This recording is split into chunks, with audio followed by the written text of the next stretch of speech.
suami tanpa ada alasan yang syar'i. Maksud dari alasan yang syar'i itu seperti apa ya Ustaz? Alasan syar'i banyak. Contoh, jadi suami punya kewajiban. Jika kewajibannya tidak dia penuhi, boleh bagi seorang wanita ya minta cerai. Kalau memang sudah melalui tahapan-tahapan dinasihati enggak berubah, dia enggak berubah, datangkan wakil dari keluarga istri, baru keluarga suami tidak berubah, maka dia boleh menuntut cerai. Contoh dia tidak menjalankan kewajibannya. Contohnya dia tidak pernah memberi nafkah. Contohnya nafkah yang diberikan tidak cukup buat anak dan istrinya. Contohnya dia tidak pernah memenuhi kebutuhan biologis istrinya. Ya. Contohnya ternyata dia pelaku maksiat, dia minum khamar, meninggalkan salat, terjerat dengan narkoba. Contohnya dia sering memukuli istrinya. Jadi hal-hal seperti ini membolehkan seorang wanita untuk minta cerai setelah melalui tahapan-tahapan yang tadi saya sebutkan. Nasihat, mendatangkan perwakilan dari pihak suami istri. Kalau ternyata tidak bisa lagi, maka dia boleh minta untuk cerai. Selama suaminya tidak melaksanakan kewajibannya. Dari sini mohon maaf saya katakan, jika seorang suami ternyata mau poligami, maka tidak boleh istri minta cerai. Karena suami tidak melakukan hal yang menanggalkan kewajibannya. Dia boleh merayu suaminya, jangan suami saya tidak bisa, saya belum sanggup. Tapi kalau ceraikan aku atau ceraikan dia, repot itu. Dan kalau sampai suaminya kemudian menikah, dia minta suaminya ceraikan saya atau dia, itu dosa besar, tidak boleh. Ya tidak, itu dosa. Rasulullah melarang wanita untuk talaqa ukhtiha. Tidak boleh dia minta agar suaminya menceraikan saudarinya, itu madunya, enggak boleh. Ustaz, waalaikumsalam warahmatullahi wabarakatuh. Apakah jatuh talak ketika istri minta khulu tapi suami tidak mau? Dan apakah harus menikah kembali kalau mau rujuk? Syukran jazakumullahu khairan. Ya, alhamdulillah wassalatu wassalam ala Rasulillah wa ala alihi wa sahbihi wa mawalah. Ya.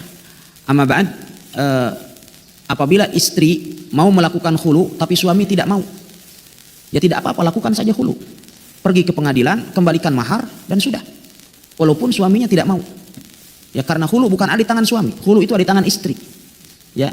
Tapi jikalau suami istrinya mengatakan saya mau khulu kamu, tapi juga tidak pernah mengembalikan mahar, ya tidak akan terjadi khulu. Ya, jadi khulu atau gugat cerai itu dilakukan oleh istri dengan mengembalikan mahar yang telah diberikan di saat pernikahan. Ya. Sehingga walaupun suami itu tidak mau, tetap khulu bisa dijatuhkan. Ya, walaupun suami tidak menginginkan perceraian dengan istrinya. Ya. Karena khulu itu adalah merupakan salah satu solusi yang Allah Subhanahu wa taala berikan bagi para istri jikalau mereka hidup dalam keadaan tertekan atau terzalimi oleh suaminya. Maka kemudian dia pergi ke pengadilan, dia mengatakan saya mau melakukan khulu terhadap suami saya dan saya siap untuk mengembalikan mahar yang diberikan oleh suami di saat pernikahan dahulu. Maka kemudian terjadilah proses khulu, wallahu taala alam. Yang selanjutnya, apakah harus menikah kembali kalau mau rujuk? Gimana? Apakah harus menikah kembali kalau mau rujuk? Ya, dia adalah harus melakukan pernikahan kembali. Ya. Karena suami tidak memiliki hak rujuk. Karena mahar sudah dikembalikan oleh sang istri. Ya, maka apabila kemudian dia hendak rujuk kembali, maka dia harus melakukan pernikahannya dengan akad baru, dengan mahar baru, dan dengan kesepakatan baru. Adapun kemudian dia melakukan rujuk, maka tidak bisa dengan mengandalkan mahar dan akad yang terdahulu. Karena istri telah mengembalikan maharnya dengan lengkap kepada suaminya, wallahu ta'ala alam. Istri minta cerai karena suami nggak mau sholat, boleh banget. Bahkan Syekh Utsaimin mengatakan wajib pisah. Kalau suaminya nggak mau sholat, wajib pisah. Bahkan sebagian ulama mengatakan pernikahannya sudah otomatis batal kalau suaminya nggak mau sholat. Itu pendapat Syekh Utsaimin, Bapak. Iya. Bu, jangan mau, Bu, punya imam rumah tangga nggak sholat, Bu. Jangan mau. Kalau ibu sudah nasihatin, Mas sholat, nggak mau, Mas sholat dengan baik-baik dan berbagai macam cara, tetap nggak mau sholat, udah, Mas, saya mau khulu.